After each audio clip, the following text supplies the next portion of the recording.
Now, there is a narrative section. You can see this at the bottom of this example. And during the narrative section, this should be a pretty detailed explanation of what is going to be in the pre and post assessment and what the formative assessments are going to look like.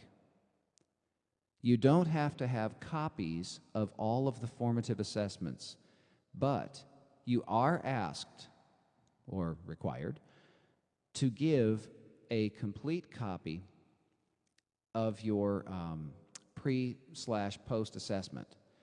This brings up the question, well, what if I'm doing performance assessment? What if it's not a paper and pencil kind of a deal? That's fine. A description that is adequate to make it clear to whoever the reader is that you know what you're doing and that your learning goals are represented is going to be fine. It doesn't have to be a paper and pencil test. It does have to be an appropriate, that is developmentally appropriate, an accurate, a complete treatment so that you will know that each learning goal is covered and that it's covered correctly. You may want to review the concepts of reliability and validity as they relate to an experimental process. Validity says that a test actually measures what it purports to measure, and reliability says that that instrument will do it over time in the same way with a variety of different populations. So your tests, your pre and post assessments need to be targeted at the content, and then they need to be adapted for the audience. A couple of points about the rubric. Again, as with all the other rubrics, look to the right. Technical soundness. Here are the 2 points that I was talking about. That the assessments appear to be valid and that you actually have scoring procedures that are explained. This does not mean that the scoring procedures are explained to the students. There should be directions on the test so that it's clear to the students. You can see that down at the bottom. But the scoring needs to be explained. If there is a way that you're going to treat the data, that needs to be explained in your description of your pre-post test. And again, adaptations based on individual needs of the student. This is all about the kids. And what we need to do is be absolutely sure that we are meeting their needs. So when you're going to look at the adaptations section, go back and reread your own work on the contextual factors. There will be things there that will impact your instruction, and you'll need to respect those things. Remember that the reader of your teacher work sample will also be reading and looking for those things. Okay, a few final parting shots. These are the same document, the pre and post test. They are absolutely based on the learning goals. The pre-test is administered before any related instruction occurs. In fact, you might want to think about doing this a week before it's even mentioned in class, because you really want to get a true sense of prior knowledge. I don't mean to be harsh about this, but the best way to get a true sense of prior knowledge is to ambush your students. Then you'll administer your post-test, which again is the same instrument, after all of the related instruction has occurred. Remember that this should be representative of both the content and the instructional strategies, which means that you're going to do authentic assessment. Some of it may not be paper and pencil. You teach what you, or you test what you teach, and you test the way you teach. And you can see the example there. You would not teach bicycle riding and then give a final exam on the parts of a bike.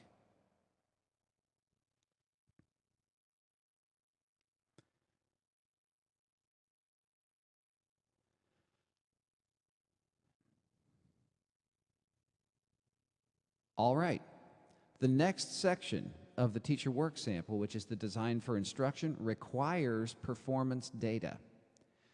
You cannot start your design for instruction until you have administered and collected the data for your pretest.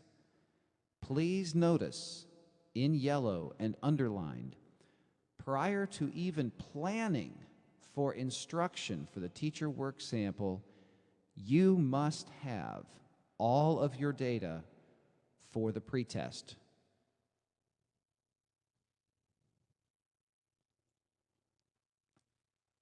You're going to collect the data. I know it sounded like I was finishing. I'm getting close to finishing. You're going to collect the data as it's shown here. You can see that, in fact, I did use on the left-hand side raw scores, and for each learning goal, there were a total of 5 questions on the pretest that were related to that. I divided my class up, not by the alphabetical listing, but by girls and boys. Now, I did this for a reason that is clear later on, and that's in the analysis of student learning. The reason that I broke it up this way is because I wanted to show that there is, it's not going to be just a straight alphabetical list. You may want to divide your class into subgroups, which you are supposed to do, and analyze that. But you may want to divide your class into subgroups by special needs populations, or by gender, as it is here, perhaps by ethnicity or race, any way that there is a difference, an individual difference represented in your classroom. If you think that there's a possibility that that difference may create either an advantage or a disadvantage for one group over another, then that's a possible grouping that you may want to analyze later on. It's easier to think about that ahead of time and to make your decision about what you want to do than it is to go back and recreate a bunch of tables and graphs and re-enter raw data to show that. Now, the difference between the left and the right sides. If you look at the left side, you see straight numbers. You see raw data. Looking at Girl 1 on Learning Goal 1, there were 5 possible correct answers, and Girl 1 on Learning Goal 1 got 2 of them correct. Boy 1 got 1 correct. Boy 2 didn't get any correct. That's how you would read, and I'm sure you understand how to read that table. Move to the right side and look again. This is the exact same information, but it is represented in percentage form. Notice that above the red lettering for the girls and boys, for the student, where would be the student names, on the graph, or on the chart on the left, you see a number sign, and on the one on the right, you see a percent sign. So they could have gotten 100%, and out of 100%, Girl 1 got 2 out of 5, which was 40%. So those are just the same numbers, they're just converted to percentages. The reason that these are converted to percentages is If it's not quite as clean in your data, if, for instance, you had 3 and 7 and 4 and 6 as your total possible numbers of questions for each of the learning goals, then a student who gets 3 out of 3 versus 3 out of 6, even though the data looks similar, the percentages are going to very clearly show that the student got a 100% on one and a 50% on another. It just makes it easier for you to look at. I'm going to encourage you to convert all of your data to percentages. Don't lose the raw data, but convert everything to percentages. It just makes life easier later on. You are now ready to continue to the Design for Instruction section.